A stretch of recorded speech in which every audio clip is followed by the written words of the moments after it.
Hello, habari zenu. Huyu ni Madam Sheila kutoka Blessed Organic Farm.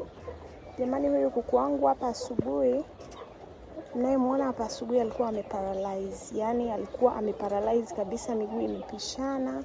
Mmoja huko mbele, mwingine ndo ameulalia. Hawezi kutembea wala nini. Kwa hiyo, na haya maji mnayoyaona hapo ni mchanganyiko wa aloe vera, kitunguu saumu pamoja na manjano. Haya ndio yamemuokoa huyu kuku wangu jamani. Alikuwa ameparalyze kabisa. Yaani nimeamka asubuhi hatembei kabisa. Hata sasa hivi mkimwangalia miguu yake haijakaza vizuri, lakini anapiga hatua. Kwa hiyo jamani, Mungu ni mwema, haya maji ni mazuri. Kwa hiyo mimi nilichokifanya hapa kwenye haya maji, nimechukua kitunguu saumu kimoja kikubwa. Nimechukua aloe vera zangu ni zile nyembamba, anapiga hatua. Aloe vera zangu ni zile nyembamba. Unajua video yangu sio nzuri sana, lakini naamini maneno yangu ndio yanafundisha kuliko video yangu. Kwa hiyo aloe vera nimechukua majani 5. Alafu nikachukua na tangawizi saizi ya kidole chako hichi kidole cha kati hichi cha shahada. Nikachukua kama saizi ya vidude 4. Nikamaliza nikabrendi. Mchanganyiko wangu ndo huo hapo kwenye ndoo. Nikaweka kwenye maji lita 10. Ila kwenye blender nilibakiza kidogo kama robo kikombe, vile vikombe vidogo vile. Nikabakiza, nikachanganya, nikawekea kama mnavyoona nawekea hivi kwa sababu niliona, mmeona hii ilivyokuwa nyeusi ni mkaa, yani ni hizi dawa nilikuwa nawaekeaga kwenye tenki lao. Nikaona naharibu sana hizi nipples. Kwa hiyo sasa hivi nawaekea kwenye hivi. Nawaekea tu kwenye vikopo kama hivi. Kwa hiyo vikopo vangu vya Blue Band nikitumia si vitupi. Ndio naekea hivyo na peanut butter hivyo. Kwa hiyo hivyo ndivyo ninavyowaekeaga kuku wangu. Nawaekea tu maji ya kawaida. Maji yangu mengi yenye dawa huwa nafanya hivi. Sasa tatizo la kupooza linasababishwa na mambo matatu kama sio 4. Cha kwanza ni magonjwa ya infection kama Newcastle pamoja na Marex. Hiyo inasababisha pia kuku akapooza. Kitu kingine kinachosababisha kupooza ni ukosefu wa vitamini. Kama uwapi kuku wako mboga za majani au vitamini za dukani kwa hawa kuku wetu wa cages. Na pia kitu kingine kinachosababisha hawa kuku wanapooza ni ukosefu wa calcium na phosphorus.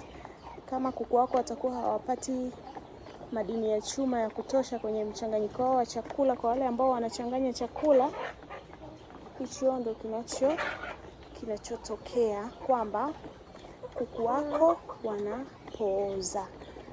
Kwa hiyo hicho ndicho kilichonifanya nikawapa huu mchanganyiko. Na kama mnavyoona yule kuku sasa hivi anaanza kutembea na yai lake nimelitoa hili. Yai lake ni hili hapa.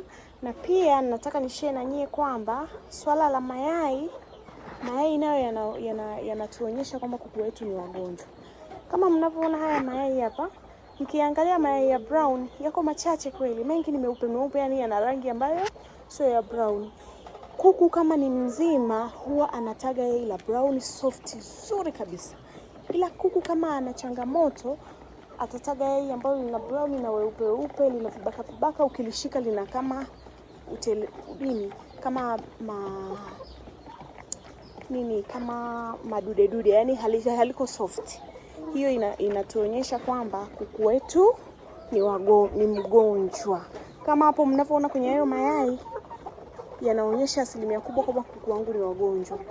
Kama mnavyoona kuku wangu mimi hawa wanaotaga wako 42. Kwa hiyo huwa sasa hivi ni saa 6. Sasa hivi saa 6 unakuta nimeshajeza tray moja na mayai 5 au mangapi, kwa sababu kwa siku huwa naokotaga mayai 42, yakipungua sana 38. Kwa hiyo kuna siku wanataga kuku wote, kuna siku wanataga 41, kuna siku wanataga 40. Wakipunguza sana ni 38. Kama huyu ndugu yangu amesinzia, sio amesinzia nini. Kwa hiyo yale mayai yanaonyesha kwamba kuku wetu wana yale mayai yanaonyesha kwamba kuku wetu hawako sawa, na mpaka sasa hivi saa 6 hii yale mayai yako sijui ni 25, wakati sio kawaida. Kwa hiyo utagaji nao umepungua na mayai yetu hayako kwenye brown ile nzuri, yani hayana ule brown mzuri, yana weupe mwingi. Kwa hiyo ndio changamoto. Kwa hiyo haya maji hii dawa nitawapa kwa muda wa siku 7, kwa sababu hawa ni wagonjwa jamani. Nitawapa kwa muda wa siku 7 kila siku mfululizo ndani ya siku 7. Alafu nikishamaliza kuwapa ndani ya siku 7 nitaangalia je, wamepona au vipi. Ila ndani ya siku 2-3 hizi, ila yule ambaye sasa hivi anatembea amenitia moyo kwamba hii dawa inatibu. Kwa hiyo na uhakika ndani ya siku 7 watakuwa wamekaa vizuri na utagaji wao utarudi on point. Kwa hiyo hicho ndicho jamani. Hawa kuku wetu changamoto ni nyingi sana. Yaani huwezi amini, jana nimelala kuku wangu ni wazima, leo asubuhi naamka nakutana na banda kuku hatembei.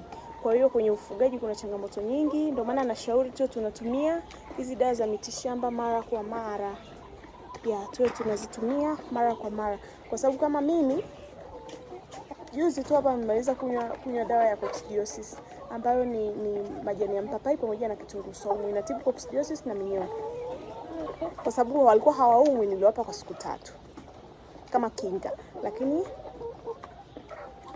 leo nimekutana na changamoto nyingine. Yaani jana ndio wamekunywa maji meupe, kwa sababu nikiwapaga dawa huwa na siku moja nawapa maji meupe, siku inayofuata nawapa dawa nyingine, au siku pili nawapa maji plain, siku inayofuata nawapa dawa nyingine. Kwa hiyo ndio hivyo tu wapendwa. Kama mnapenda channel yangu, naombeni msubscribe, mlike, mcomment, mshare, na kama mna maswali msisite kuniuliza, nitawajibu kwa uaminifu na kwa upendo kabisa.